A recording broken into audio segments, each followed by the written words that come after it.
så Hansen minutteren färden och vi får vara klar att börja Manshondbóltsdysten här mellan Kyndil och KIF.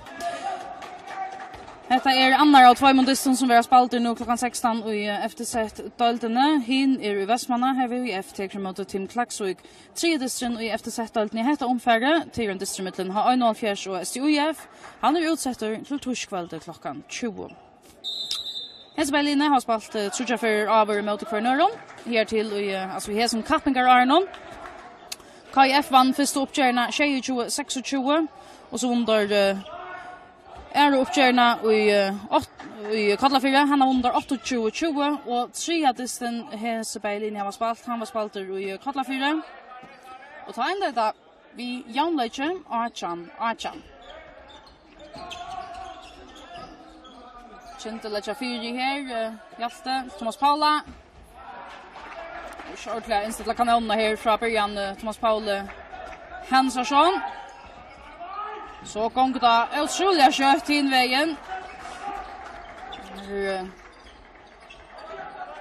Tar gott sen som börjar i Kyndilsmalen i det. Vägen från början här står Ronny Johansson som smäckar hjärta skåt i här av sted. Han var det visst nog inte för helt skoj.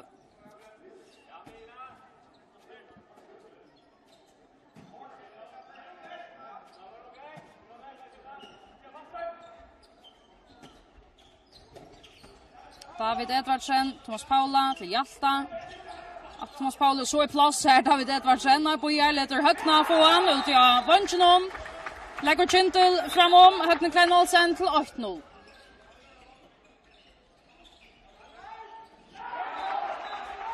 Här blir Jauna beina vägen. June.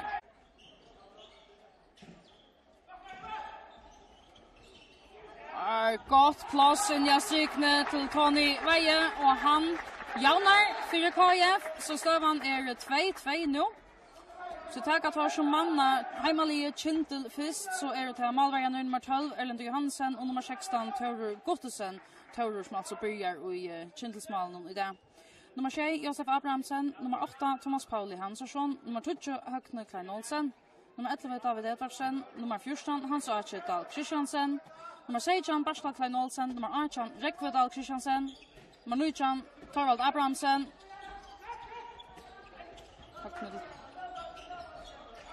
Plats här till Barsdal. Här kommer Øysne Emil Dam och i KIF-malen om väl igångt. Välkommen till Torvald Abrahamsen, Kyndil, nummer 22 Trøndur Vartum, nummer 26 Bjarni Sørensen, nummer 22 Olaver av Fløten Myttun, nummer 30 Hjaltemor Jakobsen och nummer 32 Hørtur Fannar Sigtorsson hade han ute.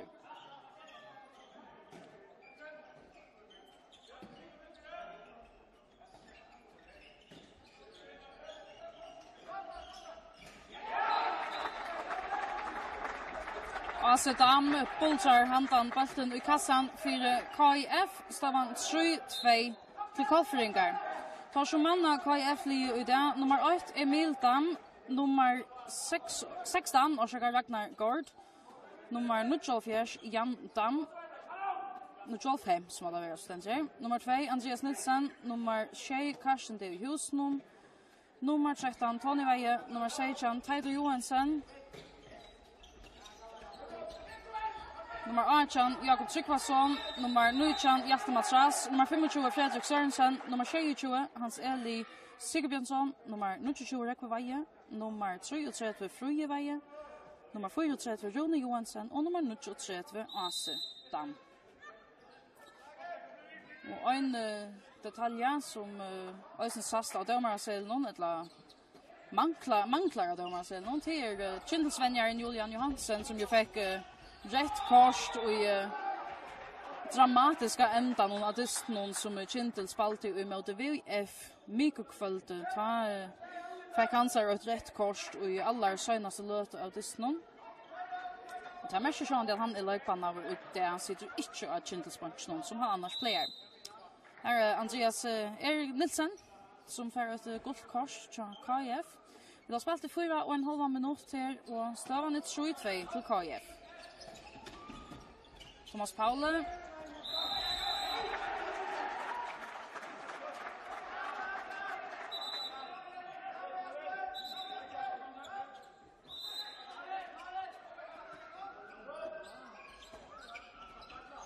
Rekve fänger han väl in i stryken här och Jaunar för Kyndil. 3-3.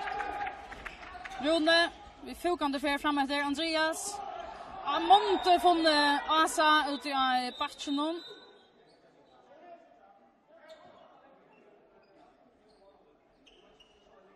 Och det var han sa att som för ett guldkort. Som det Andreas Hansen som Östern Kyndil Svenjare som för några allvarsår vi har vännen här. KF alltså vi alla uppe här. Han ser Lea vänstra backen här vid bollen. Andreas här mittfältet. Fralluxskott från honom. Och en fantastisk bjärgning här i Malenon. Tar Gottesen.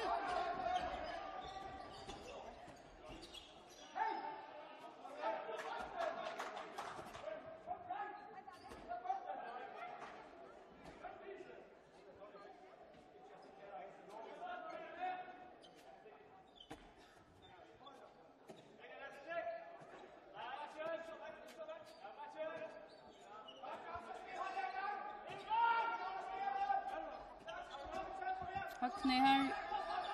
Hjalte. Leita efter Högna in i strykene. Tar fängat av väl KF.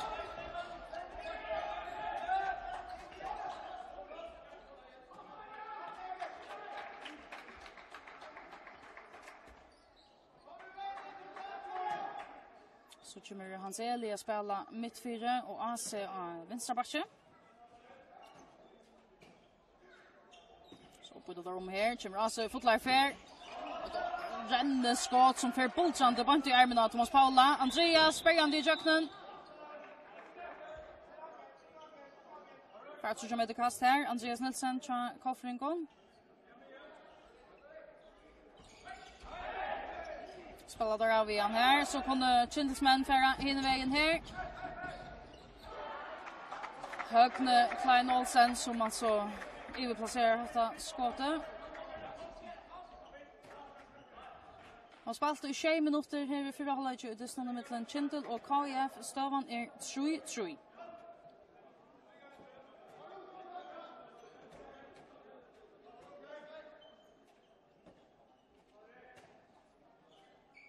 Seli till Asa. Får Tony vi ut av stryken i här.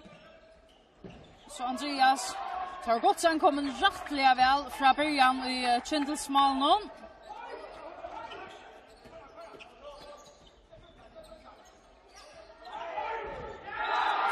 Rekve Dahl Christiansen för pass till ett mål här. I samma omfärd är det nog Tony Etla Rune Sutsjöla kvar av dem. Det är nog Rune Johansen som får gola korset.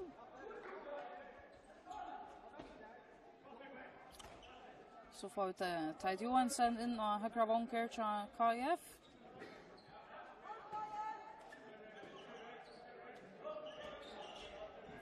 Rune Asa. Hans Eli.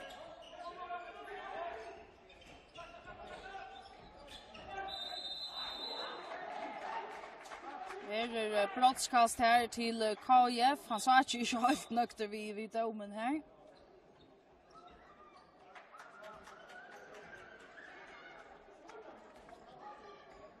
Kommer Erlend Johansen och i Kyndilsmålet lätta brottskast till här som Rune Johansen för att taga.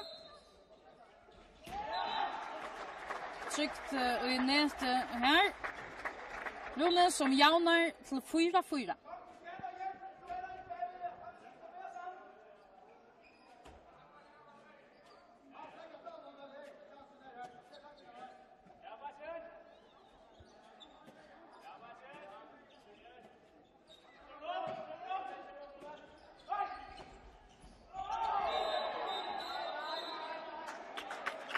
Andreas Nilsen som vi rekorder ut i 2 minutter, fikk av golfkast bant og Janne.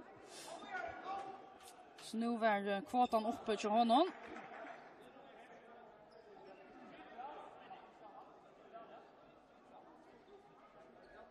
Gjør altså Kyndil en Møyrelota kommande 2 minutter. Han har spalt knappar 90 minutter, stående 4-4.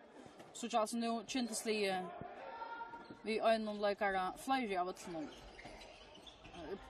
Var plås kanskje ikke høkna ombestemmer seg. Vil helt det bygge noe tjån. Hjalte, hva kan han sette i versk her? Thomas Paula, David. Letja, tror jeg Rune Johansen slipper av stav i noen. Klappar han inn til 5-4 til KF. Det kvaliteter at man kan stamta så stille i veiene, ta man i minnelota, og en ta stjæla baltar og færa fram. Vi har sånn iveskåten som Rune Vusti her.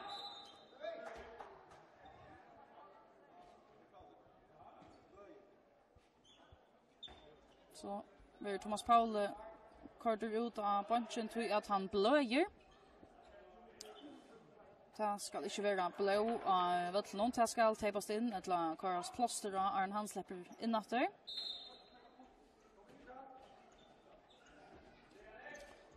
Så setter der Bjartna Sørensen inn av vinstra bak i myan. David Edvardsen til Bjartna. Kommer bort av Teit Johansen.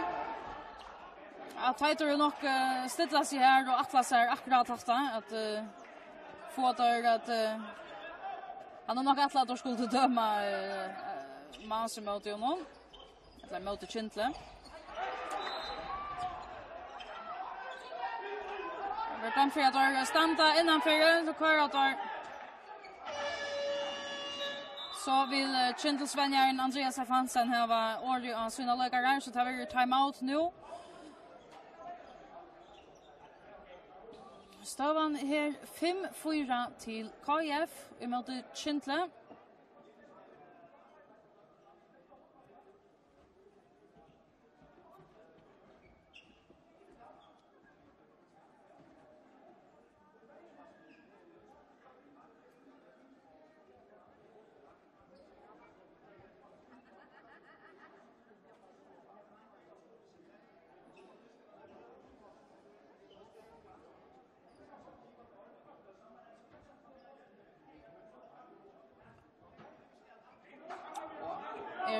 En gåver halver minutter etter av utvisningsene til Andreas Nilsen.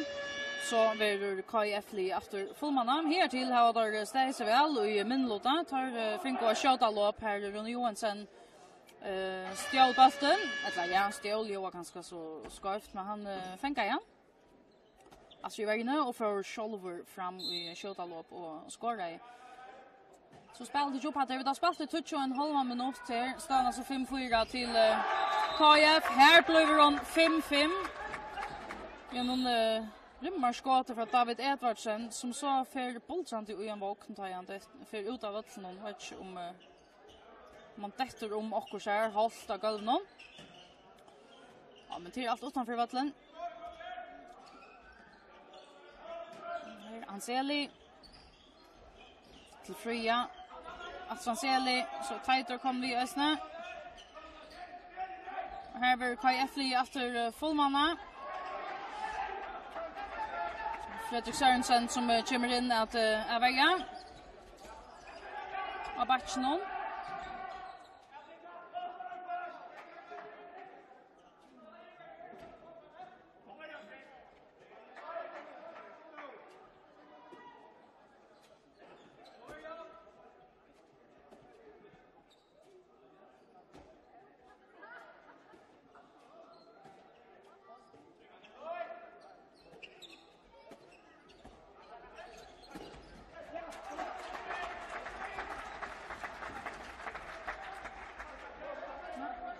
Emil Dam, vi hjelp fra blokken.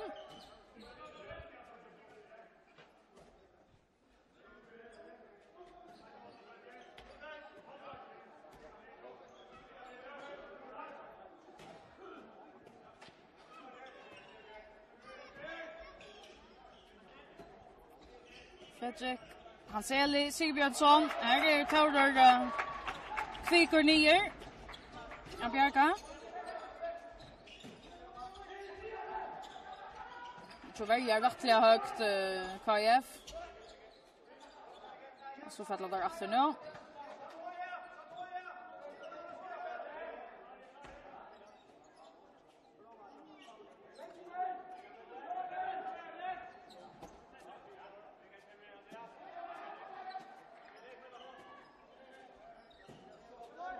Kommer högt ner över här.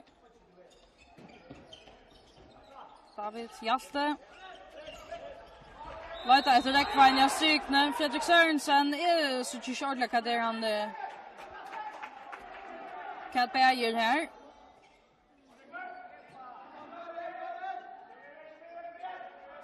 Så vill jag domaren nu ha uppsatt hämta. Här vill markera för passiv och spelare.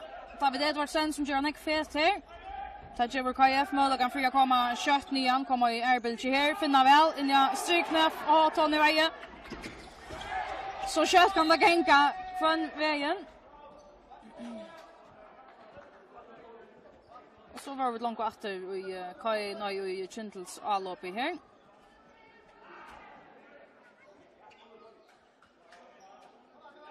Han spalt ut 13,5 minut här i dystnon. Står han 5-5.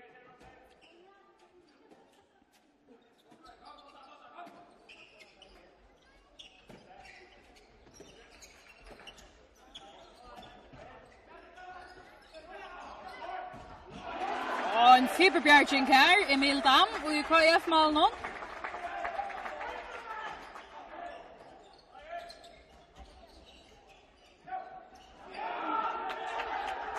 Och väl om man för att ha skott här. Jag tycker så han ändrar alltså utanför att honom. Han är så öliga. Jag imponerad ut. Han har så hatten av vissar. Han hantna upp så hej han finns fast jag som bollen men han var alltså färdig av sylen i ösnen. Kyndil här i Alba. Men alltså nu vi hörde in i strykene.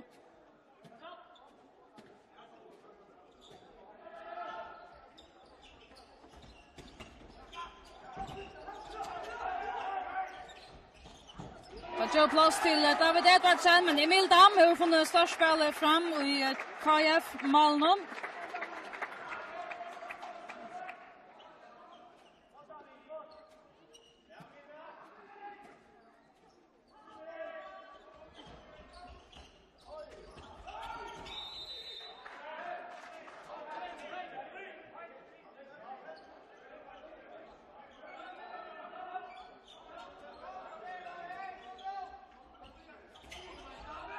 David allan vägen shoulder efter. Lägger Kyndil framom 6-5.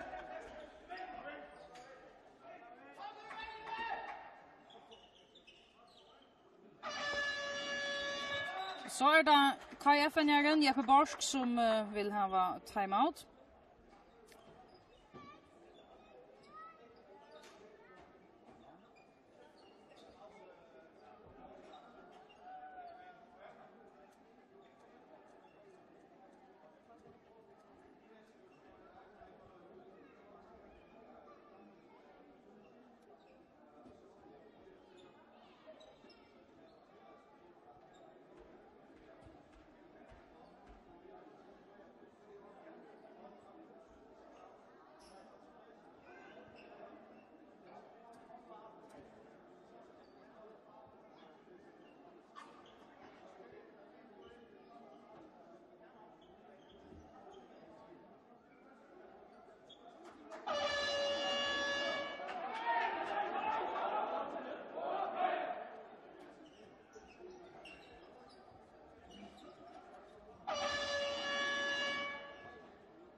Så för att vara klart att jag spelar upp efter här. Han var spalt i 15,5 minut av fyra halvlek i dystnon mellan Kyndil och KF. Står han alltså 6-5 till hemmalige Kyndil. Som, efter akkurat KF och VUF i Strempan och drev någon efter finaleplåsen och nu gör det ett vet att han för enn Kyndil. Her var 21 stig av 4. plasset.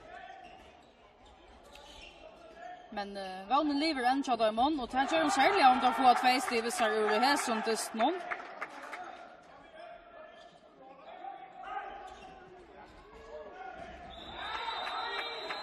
Her vil da til et brottskast av Sedam som vil ørekvaver i luften i her. Hesafer slipper Taurur at vera i Malnon, men Rune Johansen skjuter pura av henne fram vid honom. Och så rätt igångt 6-6.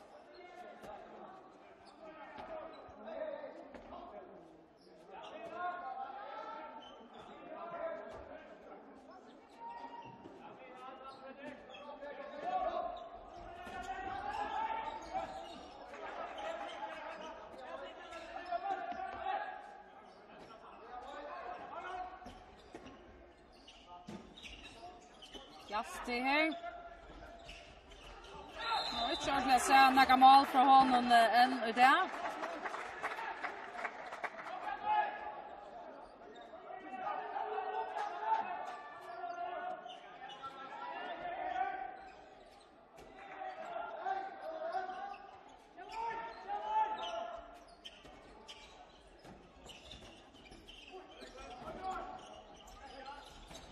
Her kommer det så, Hjaltemar Jakobsen. Lekker Kyndil framom, 6-6.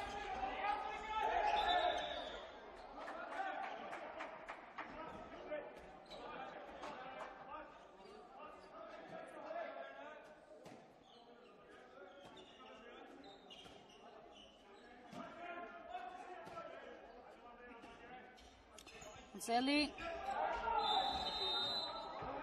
Han sa ikke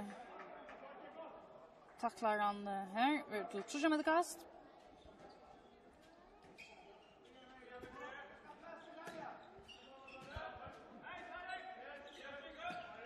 Fredrik Ase och Lothar Transeli. Och ändrar ut Rune Johansen och vann någon och alla hölllen helt anton i halvtid med en kela i ståndsna och så för utatter här som bättre. Stan alltså framvis 6-6 till Kyndil här emot KF. Jag har spelat i 18,5 minuter.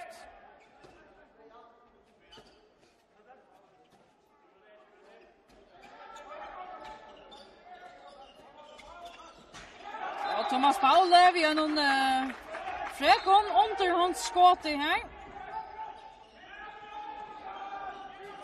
Lägger nu Kyndil framom vid 2 mot Malon. Står han 8-6. Rune avför shoulder. Nej. Här är nog en fouter här som kommer 4 till högna.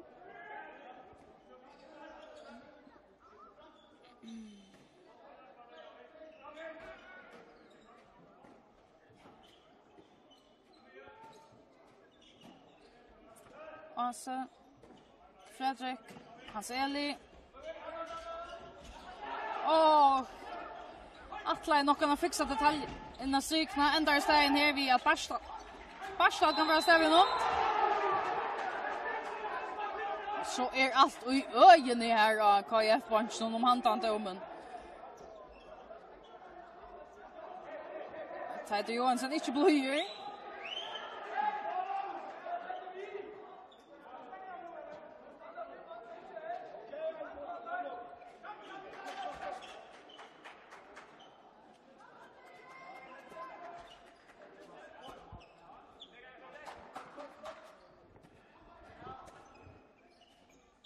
Spalt i 20 minuter i dysten her. Kyndil 8 vid 2 mål, 8-6. Manshondbóltsdystur här, den 4 hållare här, Lineberg, har fyllt alla vägen.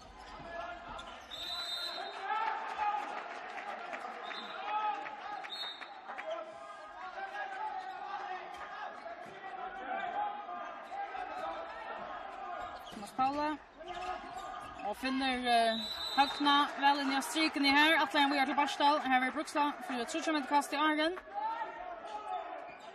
Så är armen uppe. Tja domaren nu.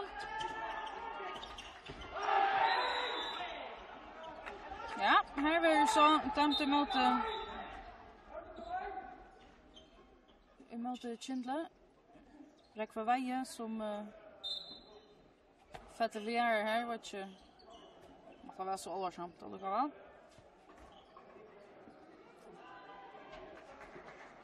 21 minutter färner, framvis 2 mål av Mone, stående 8-6 till Kyndil.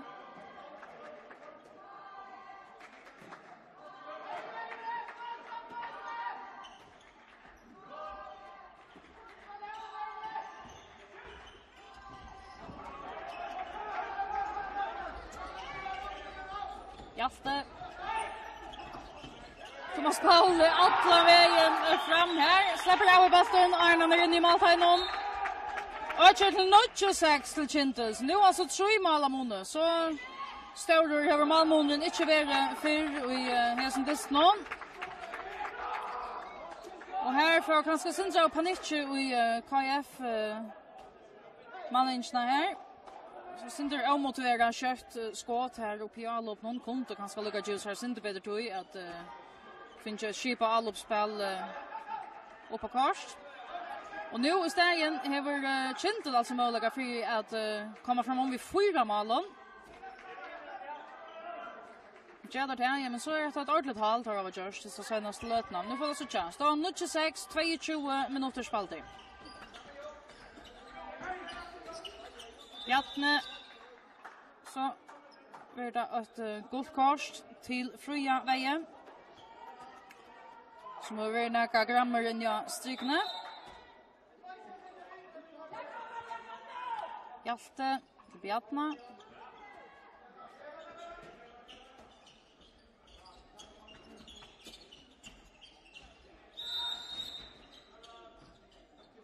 Nu kører 8-7 Bjartne Sørensen her mot Andreas Nilsen.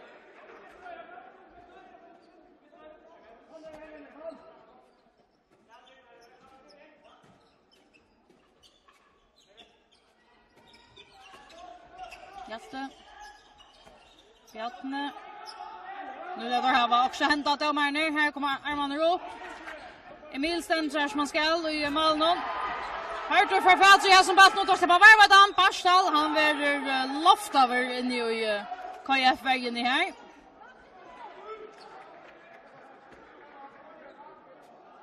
Kyndil släpper alltså en affär röna sig i anloppet här. Tidsus som har senaste lödan hur vi är ett längt Kyndils anlopp. Men till hösten till KF kommer i anloppet i Anne och tar skundar så sådana ekvar kjöta och skåter för oss himmelhögt upp om.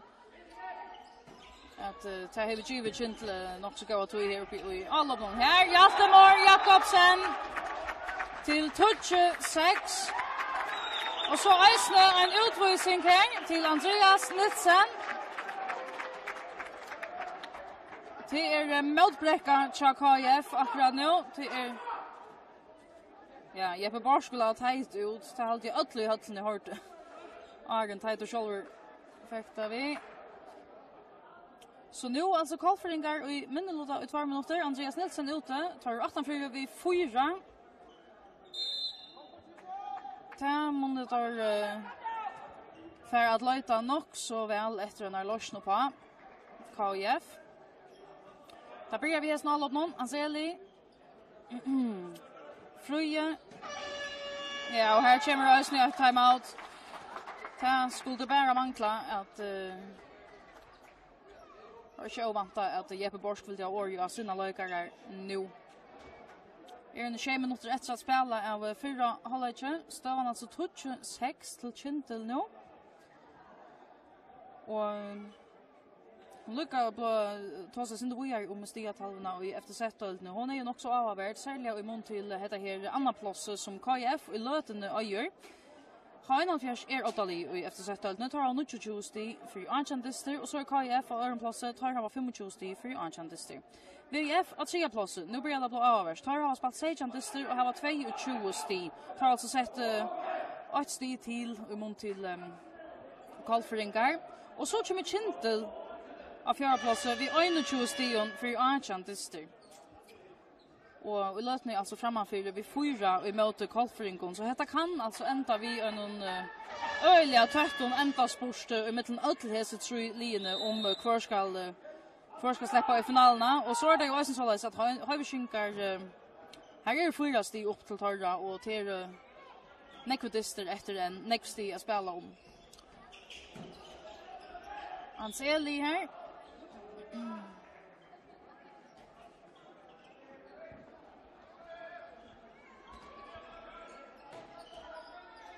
Fria.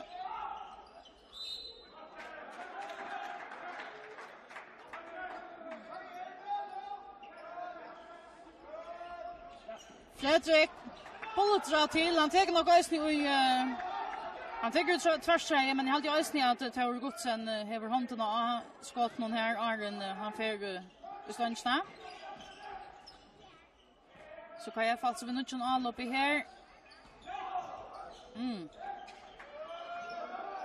Tony Veje.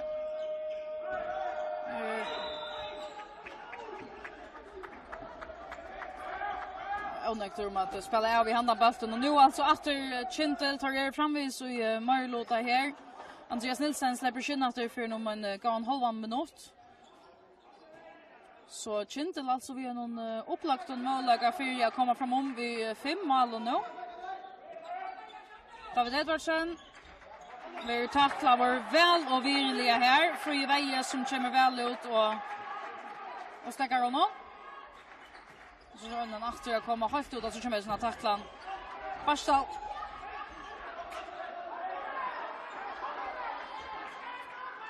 Barstal vi en skott i här men det så hört som tycker mot returen här plats chat här Thomas Paule Hansson och förresten till du ska se ett broadcast.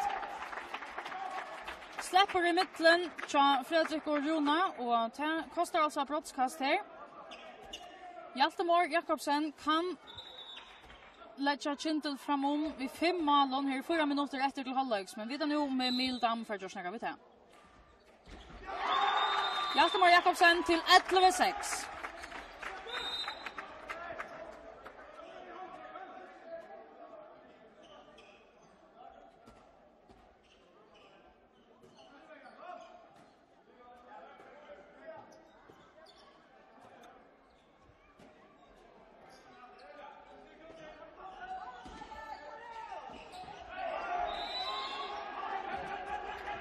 Så det är kan gänga nu kött här Barstal.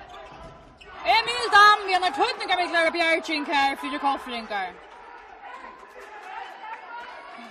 Och som Jeppe Barsk säger han Jervarsvi och jag så i den inne här att ta komma näck för returbastar ut till KF-vägarna men tar simpelthen inte någon skjut efter Diamond men är att Diamond varje för. Och ta blodet alltså inte tungt med utbräckne. Och hatta var alltså ännu ett döme om te. Kyndil i Albo. Thomas Paule. Han ska alltid. Nej, alltid. Hackne. Utat från vanchen. Vi har någon, ja. Och så kommer man i övergång. Thomas Paule finner hårt in i strykne. Emil Dam. En affär rätt placerar vi. Här så kör vi där en retur. Och så åter Emil Dam. Stentor som en bramter i KF Malnon i Lötne. Ta nästan som anklar tjånen till att vägen tjånen och ösne tycker emot returen som kommer ut till där. Men ser att det mycket för Koffringar att han häver till startspelet som han häver i Lötne. För det är 8-4 vid 5 KF. Nu har där som möjligen för att minka om munnen. 2 minuter efter till halvlek. Fröje. Ja, inte. Att skottet för näka så långt upp om Vergösne fälter ut hur han ska skjuta.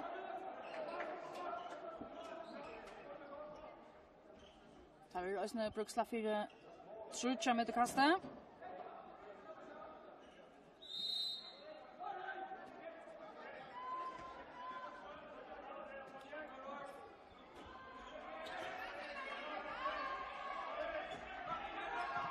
Fredrik Sørensen, Hanseli Sigurdsson, finner Tony in i strykne, här kände det gott sen rätt placerar men här är nog. Nej, jag vet inte tror jag han innanför ett land där är det att han det är tacklingen som gör det, men här är det utanför en broadcast Ronny Johansson som kan släppa att kan minka om munnen här, tar gott sen och i Kyndilsmalen. Fer mitteln beinen här. Ronny Johansson. Trevor Colford går med på Meyer här. En går minuter efter till halvleks. Och Kyndil alltså 8 vid 4 mål om här står han 11-6. Och resten av Askara fjälterna som ordentliga är kommer vi här. Thomas Paul släpper han alla vägen fram vi här själva. Nej, för så som ett kasta vägen någon.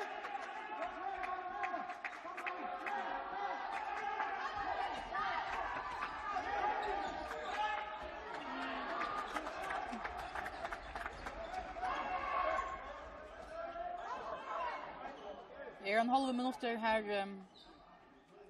KF kan röna att böta om munnen här, Minko-munnen.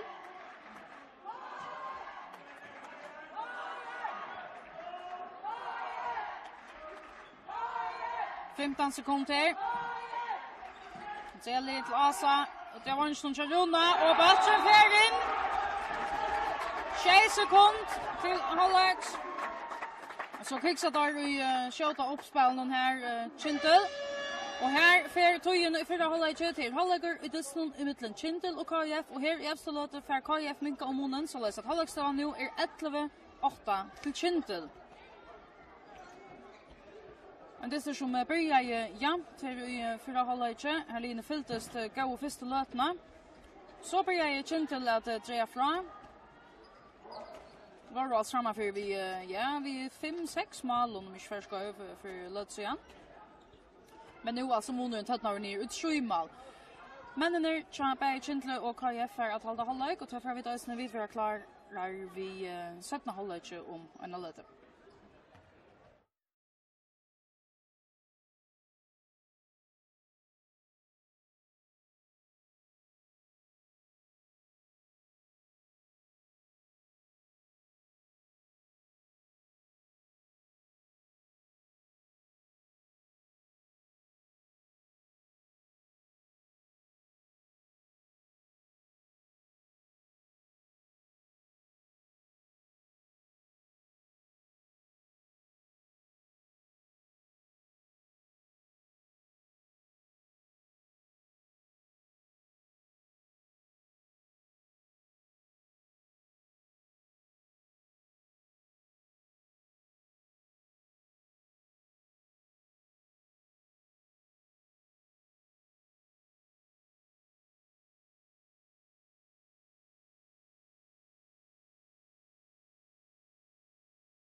Så får det være klart til 17. halvlek her. Det er sånn mellom Kyndil og KF. Altså Kyndil og 8 her i halvleken ved 3 målen. 11-8.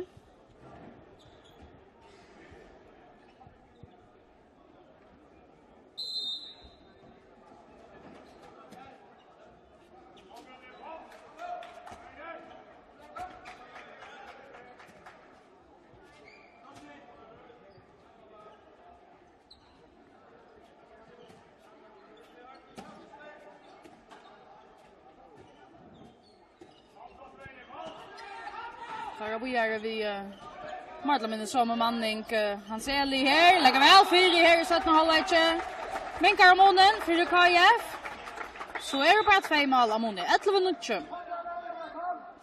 Hans Eli Sigbjörnsson.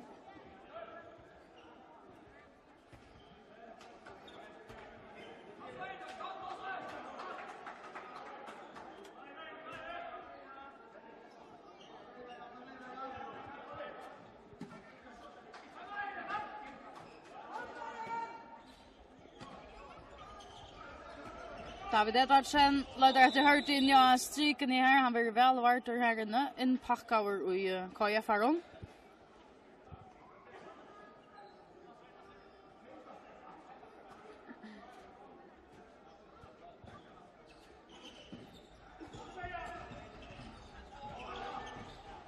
Thomas Paule finner hørt vel. Pura renner ut av Toma Hål i her inne i strykene. Och det går inte för kött för ända vi får han Anton i vägen. Annars Andreas som ganska skunda sig så nära att han simpelt missar bollen. Står nu 12-0 till Kyndil.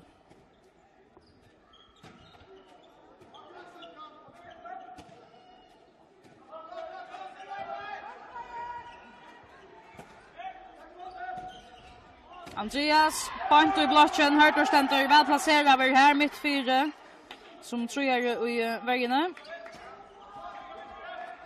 Spalt 2 minuter här i 17 halvlek. Asedam, och här så för Thomas Paule.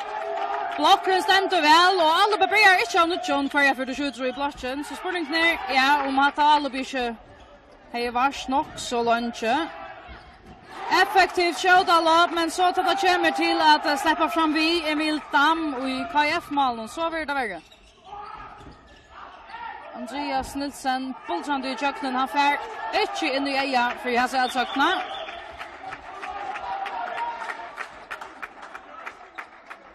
Och i stället kan Kyndil bygga upp in vägen.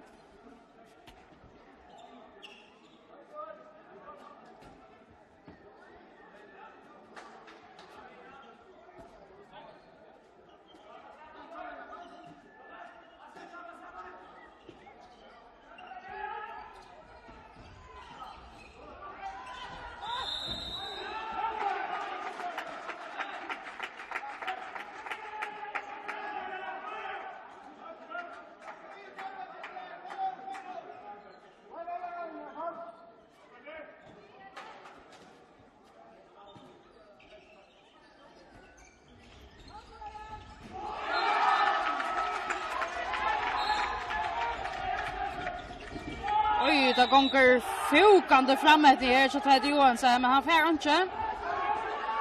Kyndil släpper och jag lopp efter.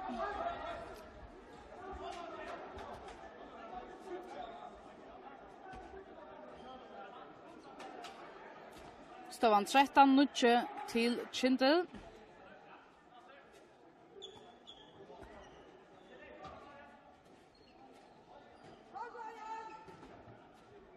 Han spalte 4 minuter här i 17 halvlek.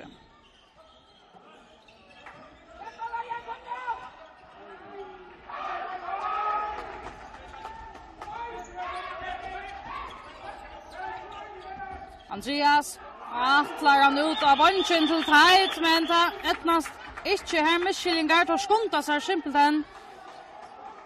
Har vi hoa sia och neck. Kalfringar.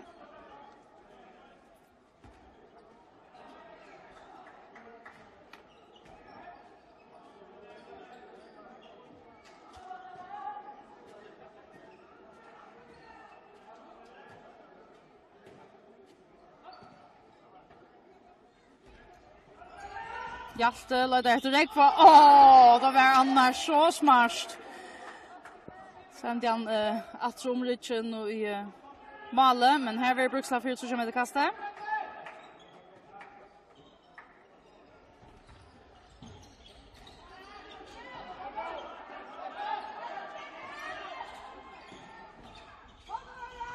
David Edvardsen, Emil Dam stender vel i KIF-malen hon her.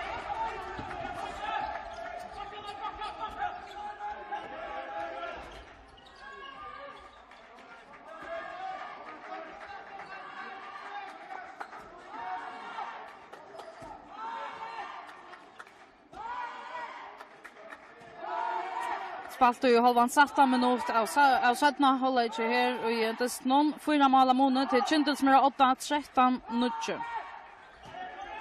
Hanseli släpper alla vägen och vid vänster hand centrum bästen inom här.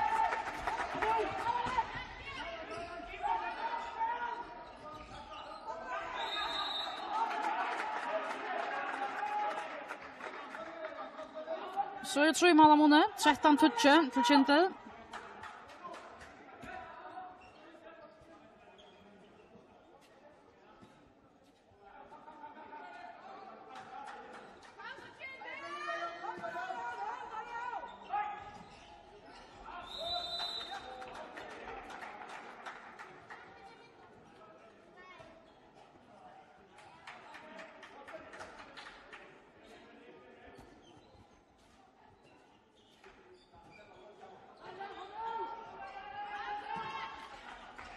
Thomas Paule låter etter Rekvein i strykning. Han finner han, men han dekkover. David her til Hjalta. Dommerne har armen oppe. Her skal også kjenta nå. Det har vært David Edvardsen som røyner. Det har alltid at han er til Emil Dam, maløyen som har haft hånden av her som bølten. Så Kyndil altså her, vi nødgjøn avløpet. Jeg har spalt i 6 minutter i 17 halvleg just av 13-12 til Kyndil.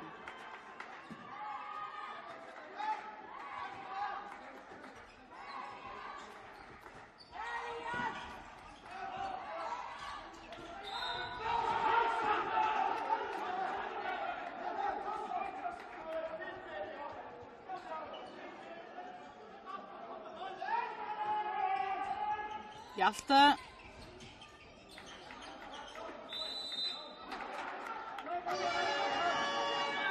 Andreas Hansen vill ha timeout till alltså Kyndils vänjaren.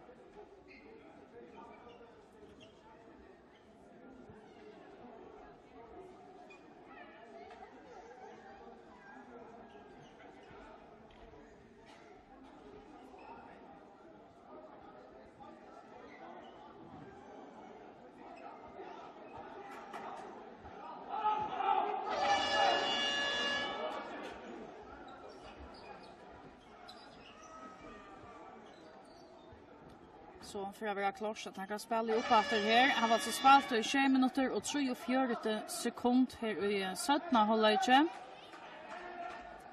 Kyndil framvis Amanna till 3 mål av mål i lötnet 13-12. Dommaren har armen uppe så här ska också hända innanför handliga tur. Thomas Paule är det som skjuter med Emil Dam som är steg väl ut där. Från rennarna för 4. Rune släpper nästan allan vägen själver för att så ett kast av en.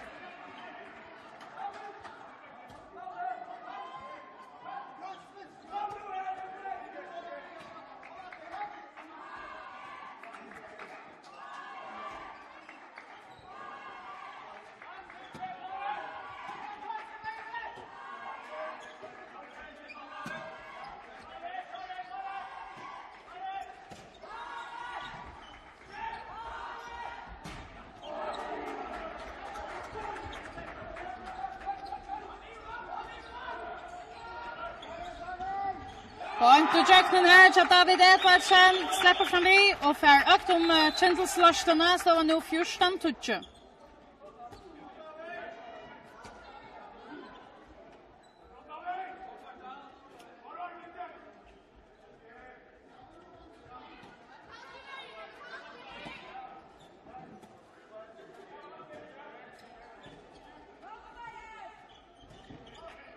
Jakob Tryggvason kom in och strykna till Koffringen. Oj, Rune Johansen. Närmare och stånk och in och allt möjligt från vänstern till kjoltsamt att sucha så väl träffen skott och så spurskon.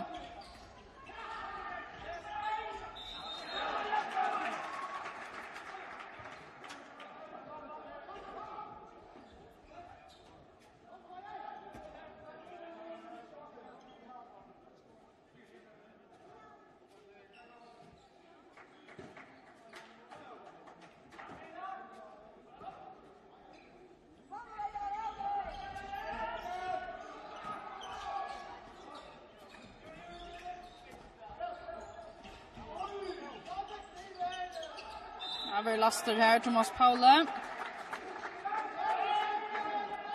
Så vill jag domaren ha också hämta markera för passiv spel här. Hjalte. Det ska nog vara en uppställning nu. Här ska det för nog hämta innanför handliga tog. Jag vet inte det till David eller till Hjalta. Det kan också sätta över till Hjalta.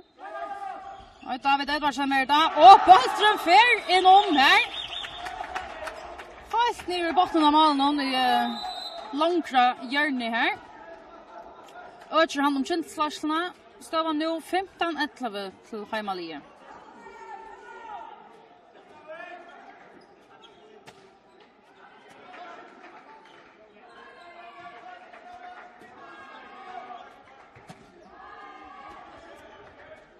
Ase, Andreas och Hanseli. Se här. Rune. Tack höjre bara kör Rune Johansen. Och det var inte någon. I hessa för snurrar han bollen i målet.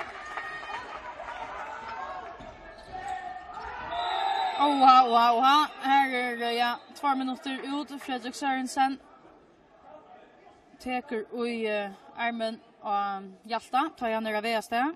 En skjuta. Det är ju brottskast.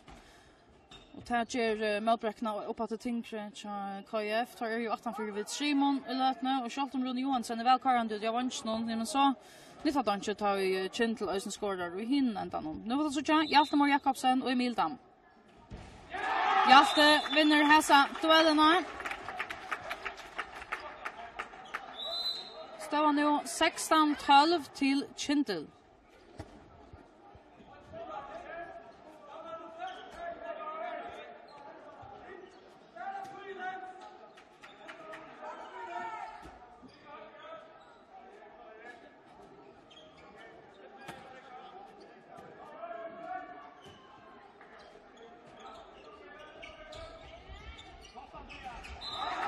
Andreas Nilsen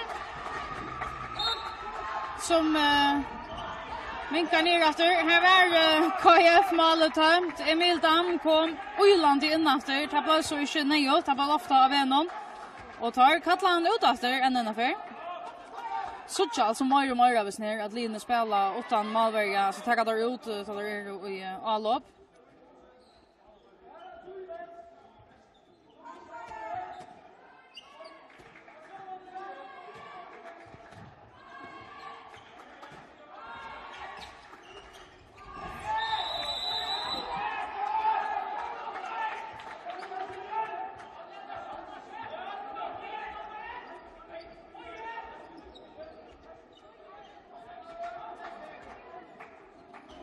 Kynsmen vill ha då stäcka tojene men tojen Karin.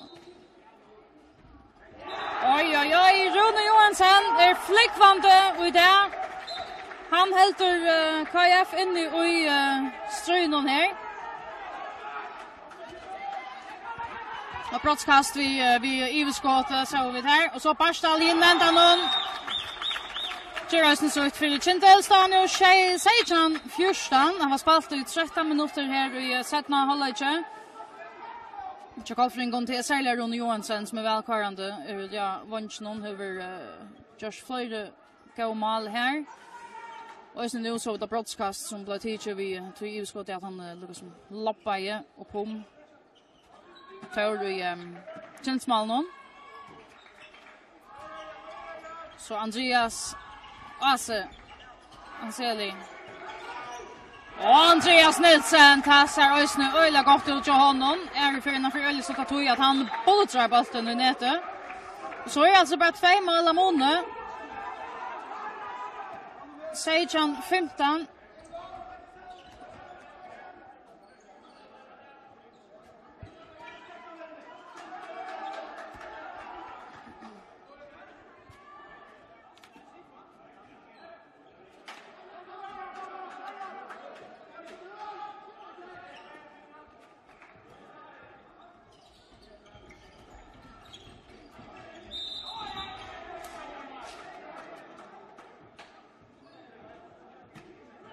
Så kommer det kast her til Kyndil.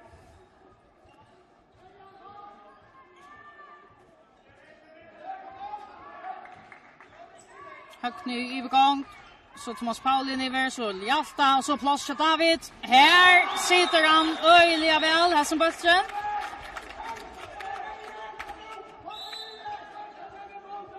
Kyndil altså alltid av 8 vid 3 mål, 18-15.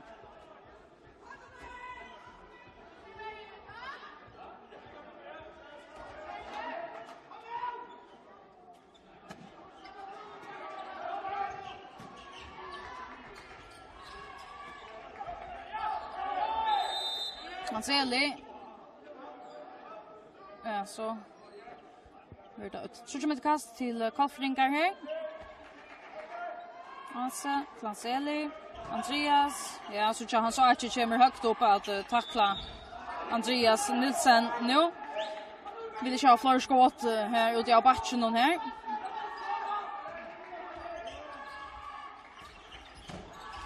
Oha. Alltså vi en omtranskott som räkar gå vid och kvann och ja det var inte kontra ett lärare ett loppshort. Kyndil invägen här. Thomas Paule. Han är inte David Vissar. David var mansvarter här. Alltså Dam har kraks på i han. Och nu fäller han så efter och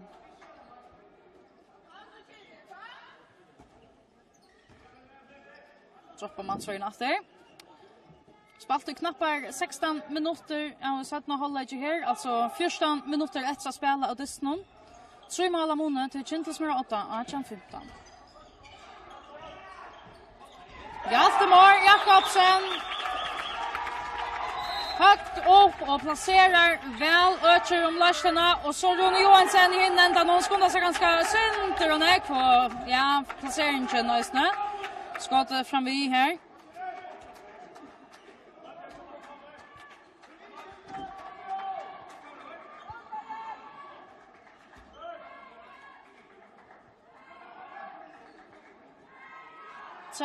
Och en halv minuter efter att spela av Disney här.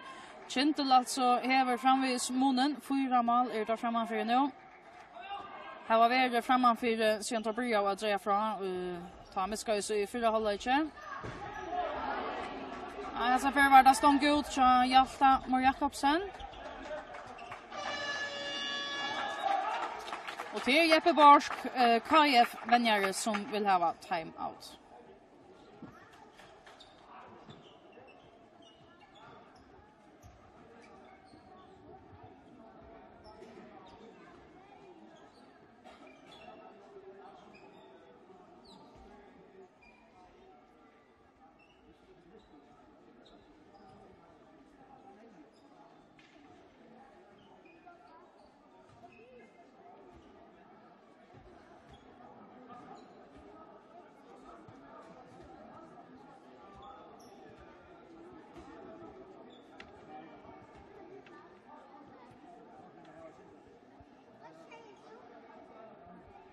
Vi sikker jo det om Kyndil skulle klare at holde fast i løsken og holde til dette lag. Ja, men så kommer tar opp 23 sti. Og VF som tenker mot Team Klaksvik tar her 22 sti i løtene, og vi sikker jo det så kommer tar opp 24. Men Det ger spänningen öjeligen särskilt om andra plats, alltså för det som ska komma i FM-finalen här. Har en av fjärs överst, alltså av första plats i hur 22 stig. Så kör vi då efter här. 13 minuter efter att spela av Disney. Står alltså 19-15 till Kyndil.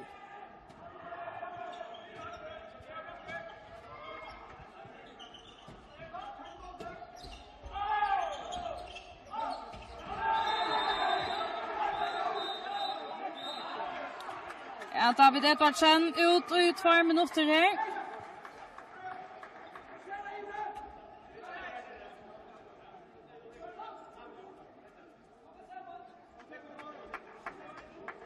Elendor Johansen kommer i Kyndilsmål här. Rune Johansen hever bara att vi fruskon skåton där. Hesa för stilla rollet inunder Erlend i Kyndilsmål någon.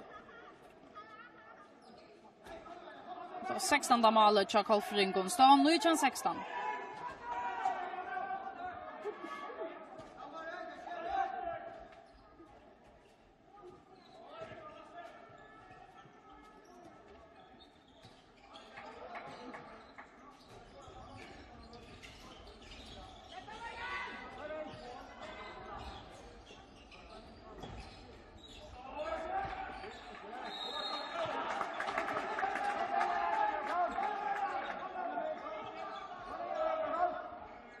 Så har vi domaren Armina Lofte, Hjaltemar Jakobsen.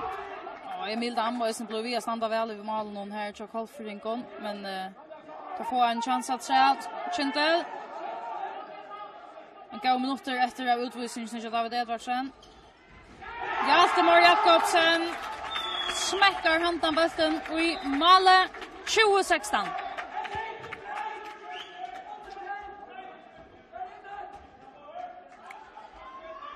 Kyndil alltså här i minnelåta och skulle röna av varje 4 mot Kolfringon här. Fröje utav vanchen åter till Runa. Hesa för stämter Taurer här som man ska.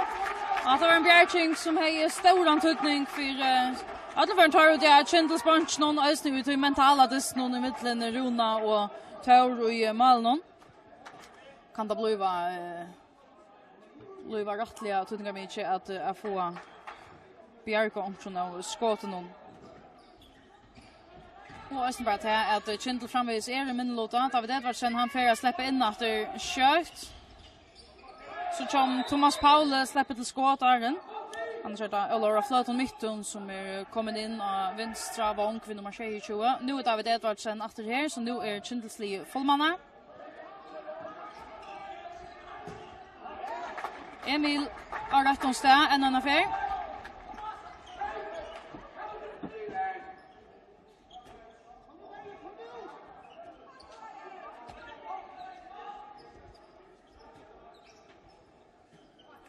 Går 20 minuter efter att spela över som dysten hon här. Stövan är 2016 till Kyndil.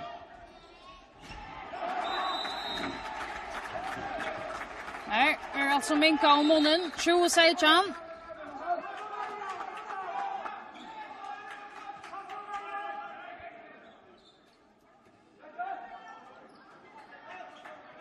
Han ser ut i om man Sverige David Edvardsen här. Och högra backen.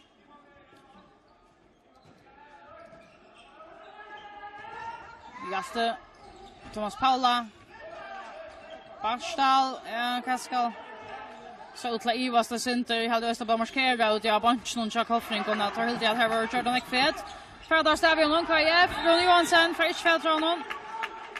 Thomas Paula som han minner om professional frusbörs när man säger i fotboll här då bara vilja stäcka spel någon för att Marian kan släppa hem på plats.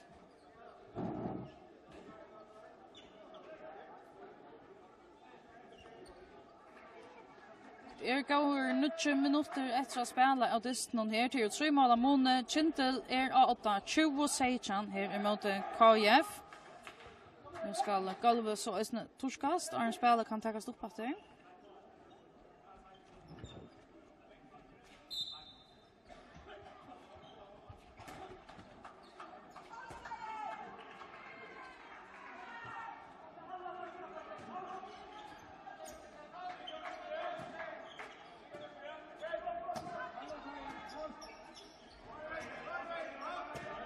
Seli.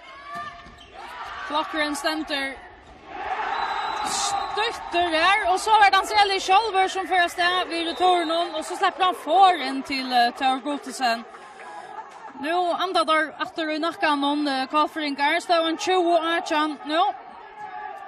David ser en så att man nästan att man Sverige David Edvardsen.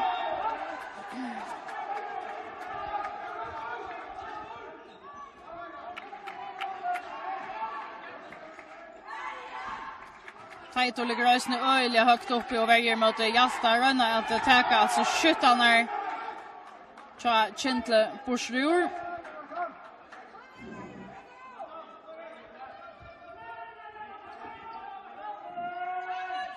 Åtta minuter efter. Barstal, Thomas Paula ut av vanchen till Olavur av Flöton Mittun som kom in för att läta oss igen. Och ser att tutningar mycket mal för han.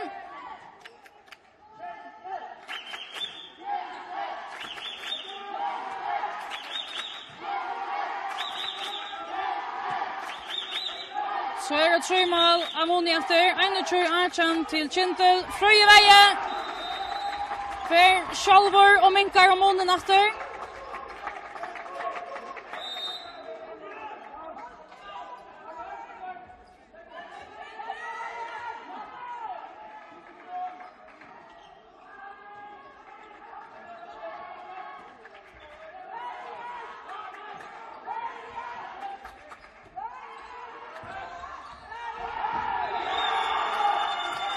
Marshall Klein Olsen till 22 nu i Chan.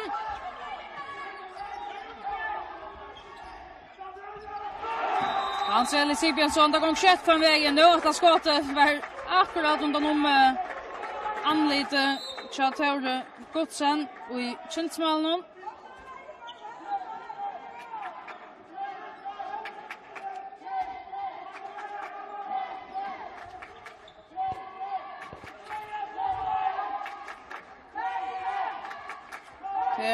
Spänningen och stämningen här i höllene ökes så kvar som minuterna gänga. 2 mål Amoni och Kyndil alltså hvis för halda fram så kunde föra sig lösningarna till alla vägen till Sigurs så är det tar av allvara vi efter i 8 strunon. Jafte Barstal här.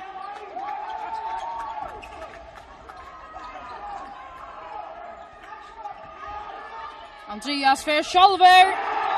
Alla vägen. Skorar till 22-21. Så är bara 8 mål Amoni.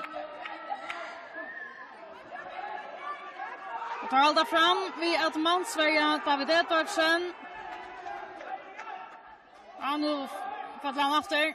Räckve Carl Christiansen kommer in. Nu spelar där vid Tjej. Utelöjkaron och i avloppen om Kyndil har alltså tid till malvägen ut så Kyndilsmålet ständigt tömt i lötna. Det är ju så att de för att bryta dynamiken. Så är tömt mal i hinnen ända. Nu var inte försökt att klara att göra avkollfringar. Nej, tar gott sen det kommer på plats.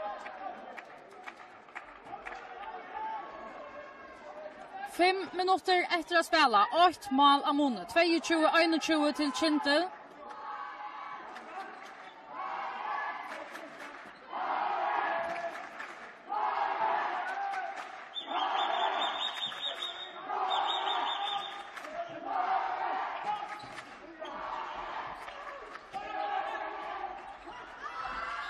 Han ser att vägen här. Verer Steckauer. Av Thomas Paula. Andreas. Tor Gottesen. Fast nere. Och Galvanon efter här som bästa någon.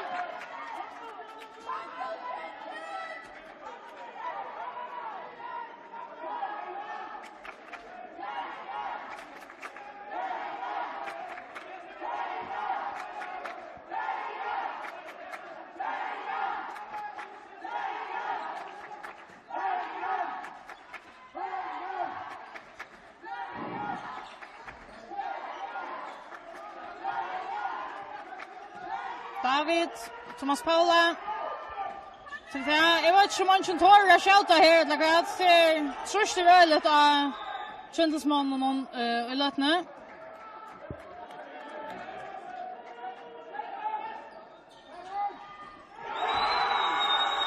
Och ser att Tudninga mycket mål tar sätta in här. Står nu 23-21.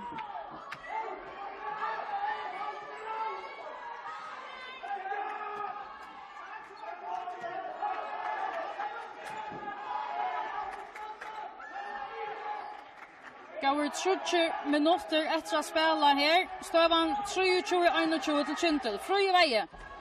Hans Eli. Andreas, ja, var nog så näck fet här där.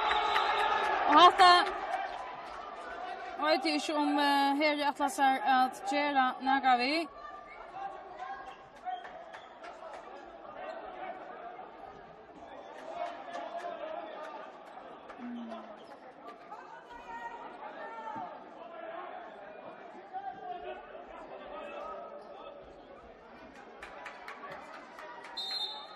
Därför så är inte alla ingar kvarts annan eller hinvägen.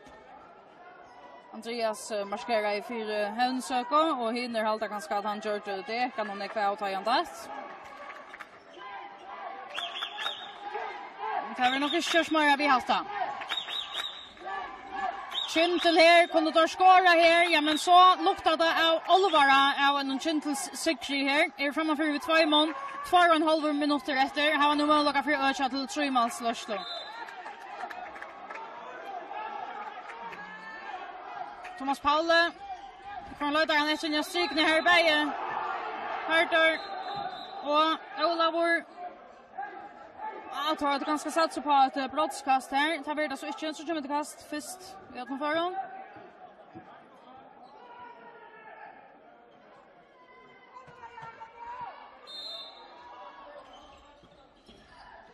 Barstal. Här kommer han alltså så utför som han kom till att lägga Barstal för boyn. Fria vägen, men det ganska helt inte alltså det ska inte tillvita ut. Armen är uppe så domar någon. Här Hjaltemor Jakobsen i Milton. Vi har ett Tudninga mycket Bjärching. Halter Karlfring går in i dysten. Och så han ser i hinvägen. Här ständer Tor Gottesen. Och nu är Olavur av flöten mittom kortar ut. Och i 2 minuter. Och men är då i ögonen. Det har varit röpt ur ötlån hotnon här.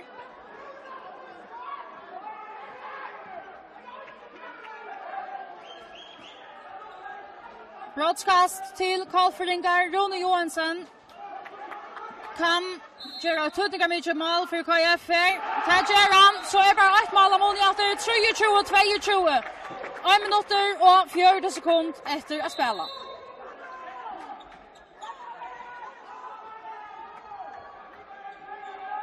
Här är alltså Angelio. Detta minner inte om dysten mycket kvalitet här. Kyndil Ösned. Låt dem för en enten. Här Kyndil spalt i mot Västmenningen och enda ju en öjliga dramatisk omgång här. Sista minuter. Tandesen enda jämt. Det var spännande att veta om Hesen Ösned gör det här. Stavan 23-22 till Kyndil. Narskast sista minuter här. Och Kyndilsmän är alltså framvis i minnelota. Olavur flöten mitten är alltså ute. Nu är armen kommit upp i snö. Harter här. Här till så ska säga brottskast här till Kyndil. Brottskast till Kyndil. 48 sekund är då efter.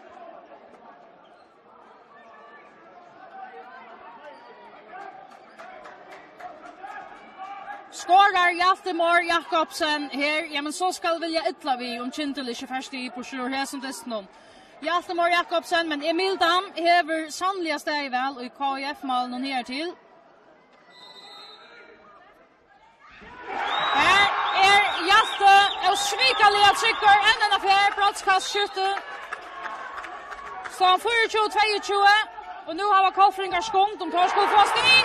Her trykker Tauro Gottesen, Torje Sia, Kyndil, sigeren i det.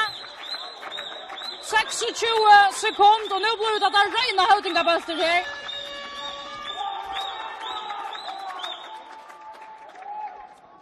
Det er bare sekund etter å spille av Hesendisten, 2 mål av Måne. Støvann 24-22 til Kyndil.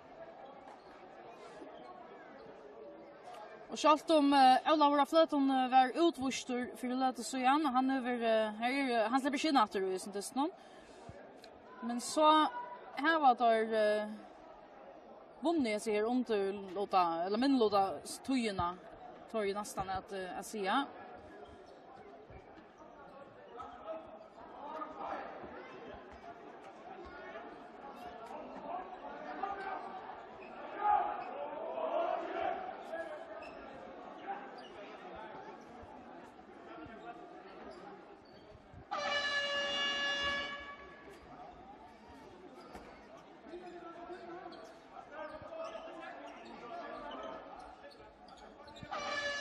Så det 23 sekund efter. Jag tycker att Kolfringar kunde ha planlagt det. Atla kan ska bara leta att släppa till skott så att det kan blå. Ivsteje, Thomas Paule, Hannes Arsson. Skårar.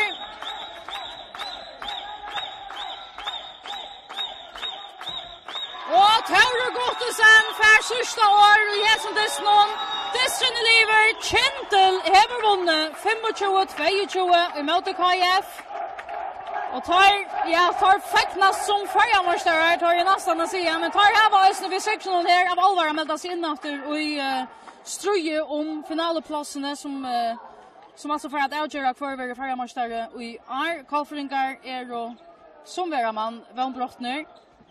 Men jeg vil altså så lukka å si at tar kommet seg rennet han også. Ta allra mesta av dysten her. Line fyllt oss til allra første løtene. Men ta i